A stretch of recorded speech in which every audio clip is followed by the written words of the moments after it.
Hello guys, good morning guys. आज चाहिँ है यतातिर पुरै पानी परेर दलदल परेको छ, हेर्नु सक्नु गाइज। यार बाइकहरू मान्छेहरू आउनु धेरै गाह्रो छ है गाइजहरू। फुङमा झन् आउनको लागि पुरै होसियार भएर आउनु है। यहाँ पुरै दलदल छ, हेर्नुहोस् त। म त पुरै दलदलमा परिसकेँ यार, घप्पै पुरै दलदल हो पुरै। यो जहाँ टेकै खत्तै तल मुनि छिर्छ है गाइजहरू। यहाँ मुनि त्यो सबै दलदल हो। माथिदेखिबाट पुरै आउँछ खलल सक्नुहुन्छ गाइज। यो पुरै दलदल भइसकेको छ, हेर्नुहोस्। पुरै यहाँतिर गयो भने डुबिन्छ मान्छे, पुरै दलदल भएर यस्तो भइसक्यो।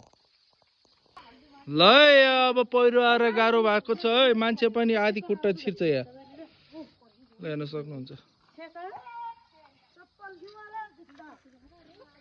ल राम्रोसँग जानु।